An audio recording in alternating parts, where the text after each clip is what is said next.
If you hear your name being called inside the fog, don't enter it. Underneath everything I've touched, everything I've seen, everything I've become, there's this moment. A moment sharp as glass, where it all hits me like a scream trapped in the walls. And there it is, staring me in the face. Escape was never an option. Not really. We were always heading toward this, weren't we? From the second Danica turned her cursed lens toward that forsaken town, the moment we all stepped into that murky, dead-eyed void, it was sealed. Fate or something worse, locked in place. And now I sit here, tangled in the noise. 1,000 voices are clawing at my skull, the rancid stench of death curling in my nostrils, choking me. It's strange how the mind works, isn't it? That clarity can come right when you're on the edge of ripping your own skin off, just to stop feeling it. This isn't just something hunting me from the outside, no, it's inside me. It is me, and that's the part one can't untangle. How do I even begin to explain what it feels like to fall apart like this? To feel your mind unraveling, thread by fragile thread, like someone's yanking on a loose seam, pulling your thoughts apart with every breath you take.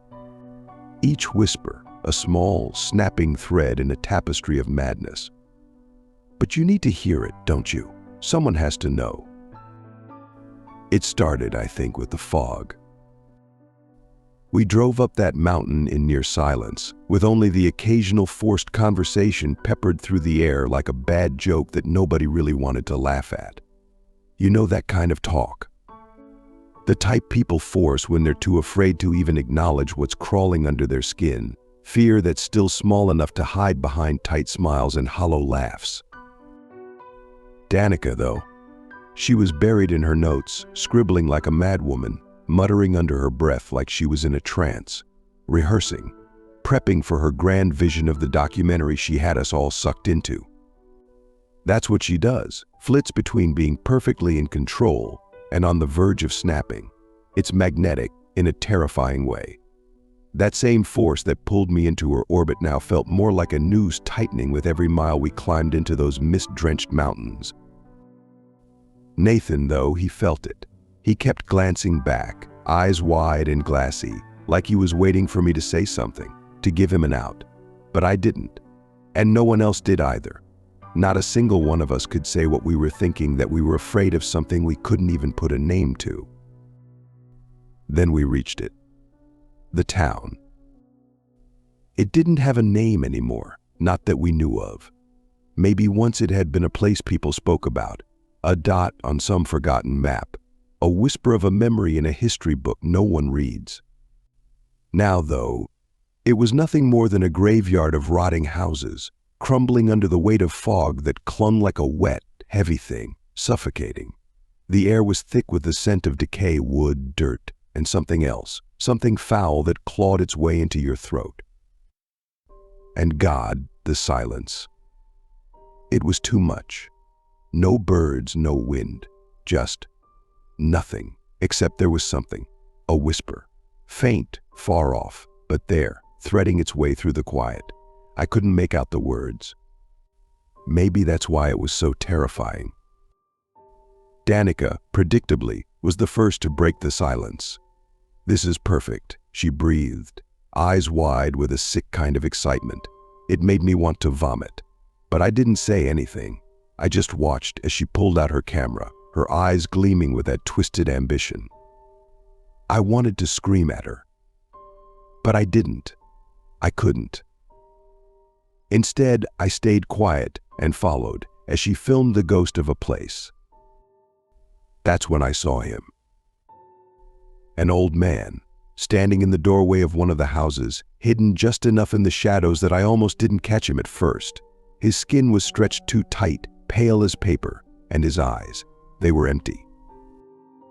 "Hello there," Danica called out, way too bright, like she was trying to shatter the tension with fake cheer. "We're filmmakers. Do you have a moment?" The man didn't move. He didn't blink, just stepped back into the darkness without a word. "We should have left." Nathan's eyes met mine, wide and pleading, but I said nothing. And deeper we went, into the mist, into the nightmare. That night, the whispers started. At first, I tried to convince myself it was just the wind, a trick of the mountains. But then they grew louder, more insistent. I lay there in my sleeping bag, frozen, staring into the dark, listening. Until I heard my name. Alex. I shot upright, heart pounding, but Nathan was still sound asleep. Danica's tent was silent. I tried to tell myself I was imagining things, but I knew I'd heard it. And the next day, things got worse. The locals, the ones who hadn't vanished into the fog, were strange, hollow, like the old man. They spoke, but their words were dead, rehearsed, and there were warnings. Quiet mutters about leaving, before it finds you. Then Nathan vanished. No word, no warning, just gone. When we found him, he was strung up between two trees, his skin peeled back in delicate strips, eyes wide open, like he was still trapped inside his own corpse. Danica didn't cry, didn't scream. She filmed. And I stood there, frozen. The whispers, they were louder now, relentless. Each night they crept closer, coiling around my brain, prying at the edges of my sanity. I'd hear my name, clear as day, called out from somewhere just beyond the fog. Alex. Soft, teasing, like fingers running down my spine. I tried to ignore them. I tried to sleep. But it's impossible to sleep when something is inside your head, gnawing at your thoughts like a hungry animal. That's when Danica changed. It was subtle at first. A tension in her shoulders, a flicker of something dark behind her eyes. The camera, the damn camera, never left her side, like it was glued to her hand. She didn't eat. She barely slept. Her obsession had always been there, simmering under the surface, but now, it consumed her. She spent hours standing at the edge of the trees, staring into the fog, muttering under her breath.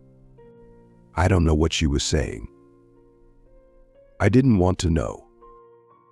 Then, one night, I woke up to the sound of her voice. Alex. I bolted upright, heart hammering, but she was nowhere near me. No, she was standing at the edge of the clearing, her back to me, her camera dangling from one limp hand. The fog swirled around her feet, thick and sluggish, almost alive. I called her name, but she didn't respond. She just stood there, whispering. I stumbled out of the tent, my legs weak, my head spinning. Danica? My voice barely came out, trembling, broken. She didn't move. Alex, she said again, but her voice, it wasn't coming from her. It was too close, too soft, like it was coming from inside my own head. I approached her slowly, the damp earth squelching beneath my boots. She didn't turn around. Her body was unnaturally still, stiff, like a mannequin propped up in some twisted display. Come with me, she whispered, her voice low and distant, as if it were being dragged from some far-off place. You need to see. Her head turned toward me, slowly, too slowly, and when I saw her face, my blood ran cold. It wasn't her. Her eyes, they were too wide, too glassy, like they didn't belong to her anymore. Her skin seemed too tight, stretched thin over her bones, pulling her mouth into a grotesque, forced smile. And then she turned, without another word, and began walking into the trees. I wanted to scream. I wanted to run. But something pulled me forward. Some invisible thread yanked me along after her, one step at a time, deeper into the fog. My body moved on its own, my legs heavy, numb, like I was walking underwater. The forest closed in around us. The branches overhead twisted together, trapping us in a cage of wood and fog. The air was thick with it, so thick I could hardly breathe, each step pulling me deeper into some unseen horror. Danica stopped in front of an ancient tree, its bark blackened and cracked, the branches above like skeletal arms reaching into the dark sky. She didn't move, didn't blink, she just stared. And then she began to peel. Her fingers dug into her own face, nails sinking into her flesh, and she pulled. The skin came away easily, too easily, as if it had never really been hers. No scream, no sound, just the wet, sickening noise of skin tearing from muscle. I wanted to run, to turn away, but my feet were glued to the ground. My breath came in shallow, ragged gasps as I watched her strip herself down, revealing the raw, glistening muscle beneath, her eyes still wide, still empty. Then she turned toward me, her skinless face gleaming in the moonlight, and smiled that same twisted, unnatural smile. "Come closer," she whispered, her voice too sweet, too soft, as though she were offering me a gift. "I want to show you something." I tried to shake my head, to back away, but my body wouldn't listen. I was trapped in place, rooted to the spot by the sheer, suffocating terror of it all. And then she lunged. I threw myself backward, barely escaping her grasp, scrambling on all fours as she advanced, her fingers slick with blood, her muscles twitching beneath the exposed bone. She smiled wider, that same grotesque, carved smile, and as she did, she began to strip the rest of her skin away. The sound was worse this time, wet and heavy, like fabric being torn, but thicker, more final. The skin peeled away in long, sticky strips, revealing more of the raw, red muscle beneath, the veins pulsing and writhing like they were alive. Blood dripped onto the ground, pooling around her feet, but she didn't stop. She didn't falter. And then she reached for me again. "Don't you want to see?" she whispered, her voice lilting, teasing, as though this were all a game to her. "Don't you want to understand?" I stumbled to my feet, legs shaking, heart pounding in my chest. I ran. I ran harder than I've ever run before. The fog closing in around me, thick and suffocating, the sound of her voice still echoing in my ears. "Alex," she called, her voice almost playful. "Come back. Come see." The whispers followed me. They were everywhere now, not just in my head, but in the air, crawling under my skin, slithering through my thoughts. I couldn't shake them. They were part of me now. I collapsed against a tree, gasping for air, my lungs burning, my mind spinning. The fog pressed in tighter, thicker, like it was trying to suffocate me. And then, through the haze, I saw it. It wasn't Danica. Not anymore. At first, it was just a shape, barely visible through the fog. Tall, too tall, its limbs long and thin, twisted at unnatural angles. It moved toward me, slowly, deliberately, each step a slow, deliberate twist of the knife. As it got closer, I could see it more clearly. The skin it wore, it wasn't its own. It had been taken, piece by piece, stitched together into a grotesque patchwork of flesh. And there, stitched into its face, were Danica's eyes, Nathan's mouth, and a dozen others, faces I didn't recognize, all trapped in this horrible patchwork of flesh, melded together into one impossible, nightmarish form. It stepped closer, and the air around it seemed to pulse, thick with the weight of the stolen skins it wore. I could hear them now, the voices of those it had taken, those it had consumed, their words twisted and warped, layered one over the other in a chorus of terror.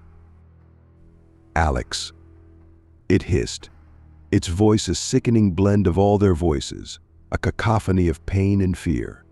"Come closer. Let me wear you." I couldn't move.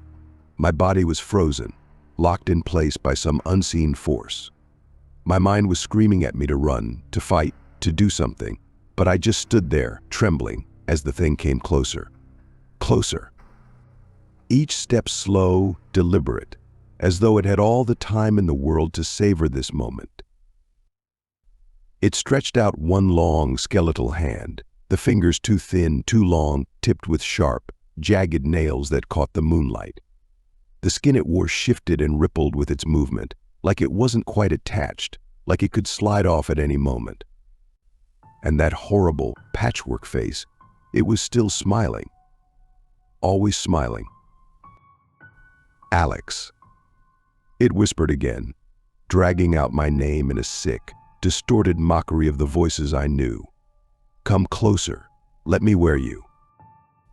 I felt something cold and wet brush against my skin, and the instant it touched me, I knew. This thing didn't want to kill me. No, that would have been merciful. It wanted to take me.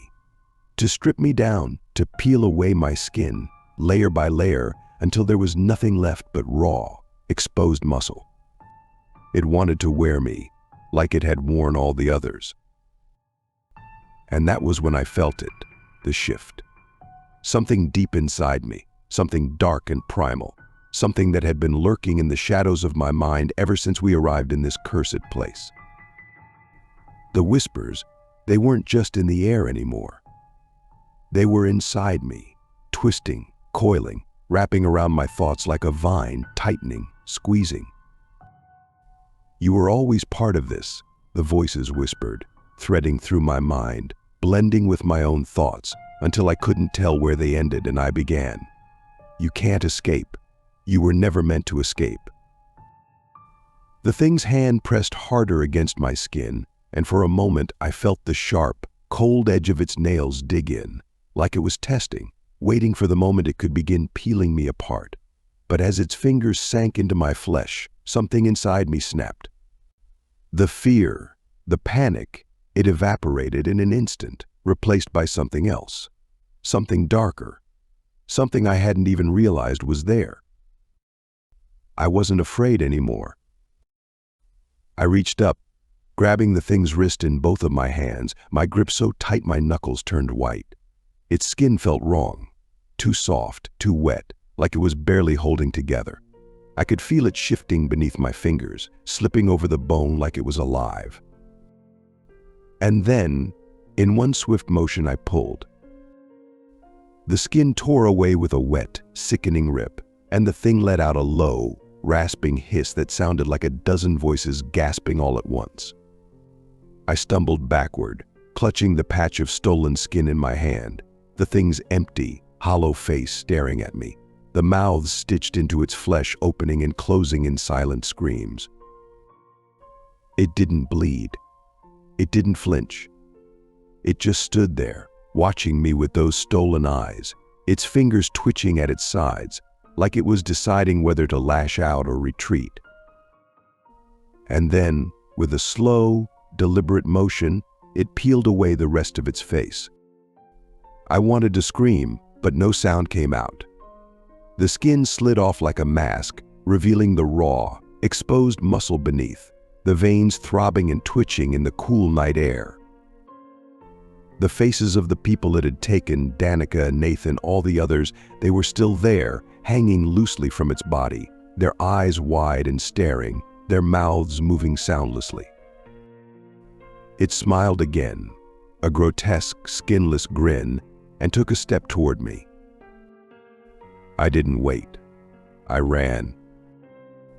The fog swallowed me whole as I bolted through the trees, branches whipping at my face, the ground slick and wet beneath my feet. I could hear the thing behind me, moving through the mist like it was part of it, its footsteps slow and steady, deliberate. It didn't need to hurry. It knew I couldn't outrun it forever. The whispers were everywhere now, louder than ever, echoing through the fog, through the trees, through my own thoughts. They weren't just calling my name anymore, they were laughing, taunting.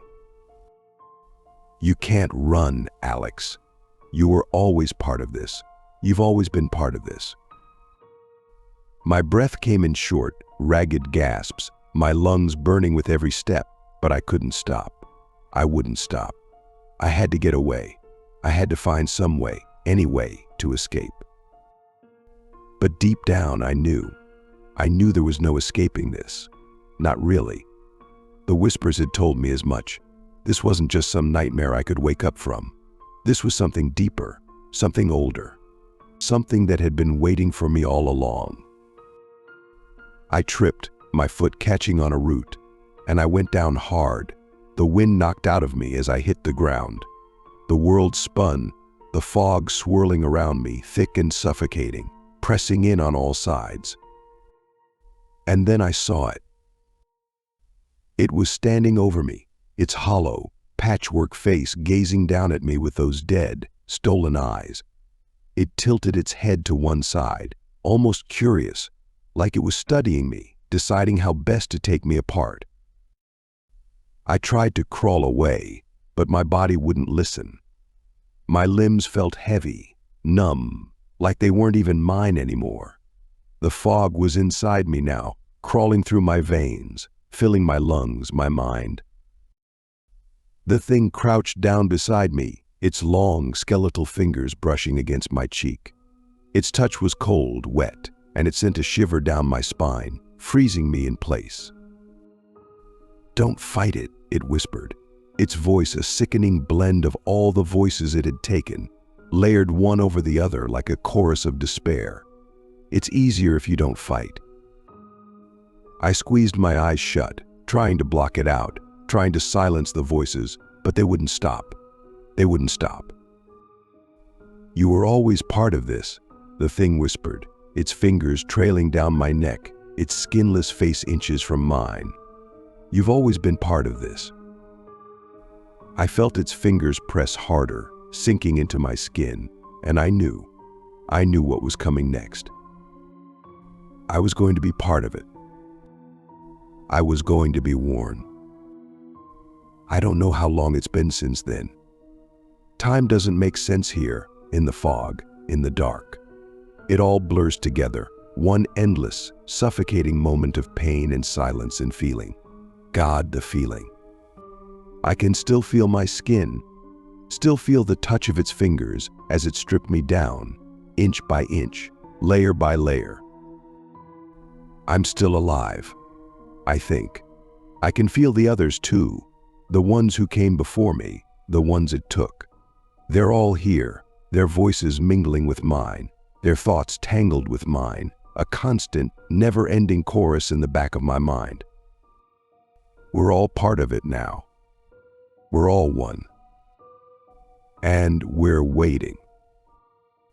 We are waiting for the next ones to come, waiting for the next faces, the next skins, the next voices to be added to the collection. Because the cycle never ends. It never ends.